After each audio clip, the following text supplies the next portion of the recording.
Jail से 7 जुलाई को सीमा गुलाम हैदर की जमानत हो जाती है, ठीक उस दिन जिस दिन गुजरात हाई कोर्ट राहुल गांधी की याचिका को खारिज करने का फैसला सुनाता है। इसको समझना पड़ेगा देशवासियों। नरेंद्र मोदी मोहरा है हमारे देश में रंगल बिल्ला का। जब पूछो नरेंद्र मोदी और अमित शाह से, पूछो हमारे देश के राष्ट्रीय सुरक्षा सलाहकार अजीत डोभाल से, जिसके बेटे का साझेदार पाकिस्तानी सैयद अली अब्बास है, उसी के माध्यम से सीमा गुलाम हैदर को ठीक भारत भिजवाया गया। हमारे देश के राष्ट्रीय सुरक्षा सलाहकार अजीत डोभाल के बेटे को रिमांड पे लिया जाना चाहिए, जिसका साझेदार पाकिस्तानी सैयद अली अब्बास है। ये सारा खेल उसने रचा है, ये बात मैं दावे से कह सकता हूं। दोस्तों नमस्कार, मैं हूं भूपेंद्र रावत और आज मैं आपके साथ बात करूंगा कि सीमा गुलाम हैदर को भारत में लाने की क्रोनोलॉजी क्या है और भारत में कैसे आई।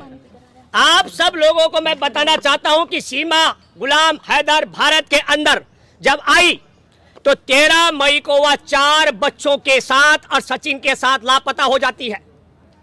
पूरी भारत की जांच एजेंसियां सीमा गुलाम हैदर, उसके 4 बच्चे और सचिन को नहीं ढूंढ पाते हैं, लेकिन 4 जुलाई को उत्तर प्रदेश की पुलिस बड़ी सहजता के साथ हरियाणा में गिरफ्तार कर लेती है सीमा गुलाम हैदर को और गिरफ्तार करके कोर्ट में पेश करती है, जेल भेज देती है।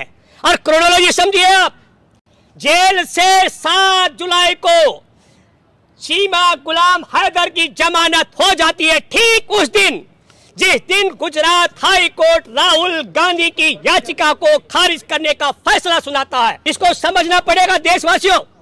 मैं आपको बताना चाहता हूं, मैंने पहले भी कहा था, राहुल गांधी ने जब यह कहा कि ललित और नीरव मोदी चोर है और जो देश को बेच रहा है नरेंद्र मोदी भी चोर है और खोज अगर की जाए तो और भी मोदी चोर हो सकते हैं। 13 अप्रैल का यह फैसला भाषण और 16 अप्रैल को सूरत की अदालत में पूर्णेश मोदी का मुकदमा डाल करके एक राहुल गांधी को 2019 के चुनाव में प्रचार करने से रोकने का और दूसरा लोकसभा चुनाव लड़ने से वंचित कराने का षड्यंत्र था।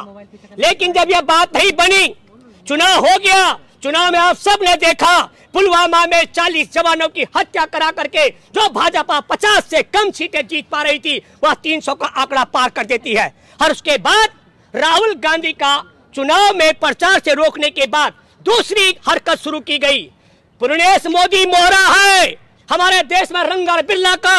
राहुल गांधी की जान को खतरे में डालने के लिए 2021 में वही सूरत की अदालत में पूर्णेश मोदी कहता है कि हर 1 तारीख में राहुल गांधी को सूरत की कोर्ट में बुलाया जाए ताकि राहुल गांधी की सुरक्षा को खतरे में डाला जा सके। और जब कोर्ट ने यह बात आनाकानी कर दी तो 7 मार्च 2022 को वही पूर्णेश मोदी हाई कोर्ट जाता इलाहाबाद गुजरात हाई कोर्ट और कहता है इस मसले पर रोक लगा दी जाए।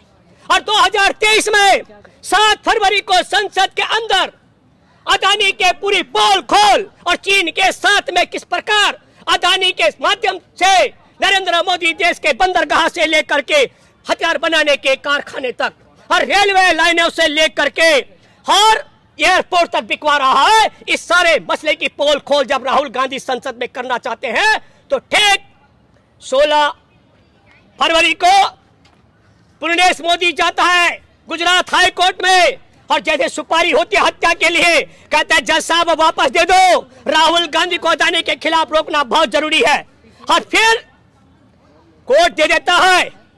और मैं आपको बताना चाहता हूं 27 तारीख को 27 फरवरी को सुनवाई शुरू होती है सूरत की कोर्ट में और 23 मार्च को सदस्यता छीन जाती है राहुल गांधी की। अब आप सोचिए जब राहुल गांधी की सदस्यता छीननी हो तो कुछ घंटों में होता है और जब याचिका खारिज करनी हो तो 29 अप्रैल और 1 मई की सुनवाई को रिजर्व रख करके 7 जुलाई को हिसाब लगाया मैंने 67 दिन लगे गुजरात हाई कोर्ट को यह बताने में कि यह याचिका खारिज की जाती है, आपको रिलीफ नहीं दी जाती है। लेकिन फिर वापस आता हूं देशवासियों, जरा पूछो नरेंद्र मोदी और अमित शाह से, पूछो हमारे देश के राष्ट्रीय सुरक्षा सलाहकार अजीत डोभाल से, जिसके बेटे का साझेदार पाकिस्तानी सैयद अली अब्बास है, उसी के माध्यम से सीमा गुलाम हैदर को ठीक भारत भिजवाया गया और भारत आने पर उसे गिरफ्तार कराना और गिरफ्तारी के बाद फिर उसी दिन रिहाई कराना जिस दिन राहुल गांधी की मामले पर फैसला सुनाया गया कि खारिज की जाती है। लेकिन इससे पहले और एक क्रोनोलॉजी भी आपको समझना चाहिए। 6 तारीख को एसडीएम ज्योति मौर्य का मामला, उसके पति आलोक का मामला पीपली लाइव की तरह बनाया शुरू कर दिया गया। अरे मेरे प्यारे देशवासियों, एक महिला एसडीएम ने प्रेम किया है और प्रेम को पीपली लाइव बनाया गया।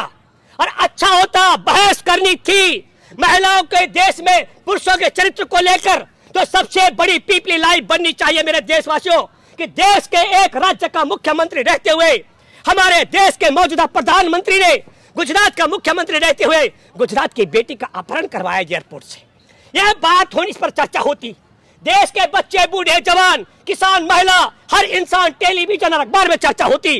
क्या देश में इतना गद्दार भी किसी राज्य का मुख्यमंत्री हो सकता है जो अपनी पत्नी को छोड़कर, जसोदा बहन को छोड़ करके किसी दूसरी बेटी के पास उसका अपहरण करवाए एयरपोर्ट से और उसे बंधक बना करके मुख्यमंत्री आवास में? इस पर चर्चा नहीं होती।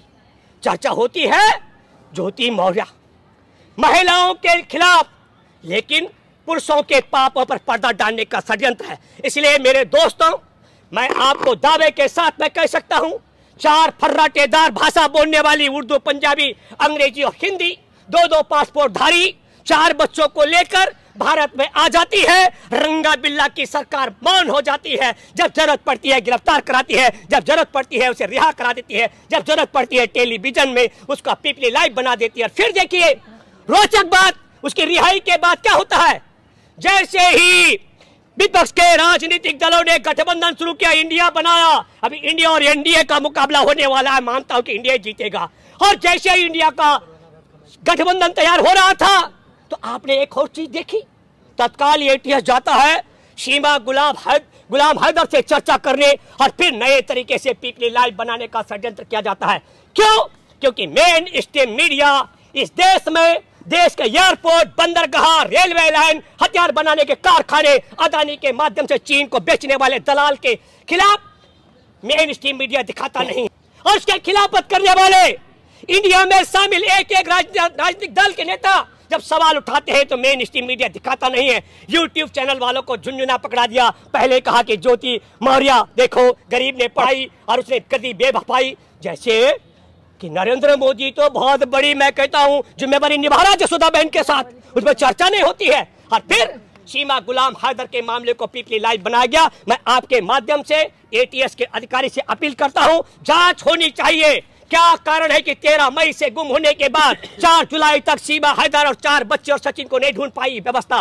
और जांच होनी चाहिए कि 7 ही तारीख को, जिस दिन गुजरात हाई कोर्ट फैसला सुनाता है, राहुल गांधी की याचिका खारिज करता है, उसी दिन उसकी रिहाई करके पीपली लाइव क्यों बनाया गया? ये जांच का विषय है। और इस जांच की तब तक तह में जाने के लिए जरूरी है हमारे देश के राष्ट्रीय सुरक्षा सलाहकार अजीत डोभाल के बेटे को रिमांड पे लिया जाना चाहिए, जिसका साझेदार पाकिस्तानी सैयद अली अब्बास है। ये सारा खेल उसने रचा है, ये बात मैं दावे से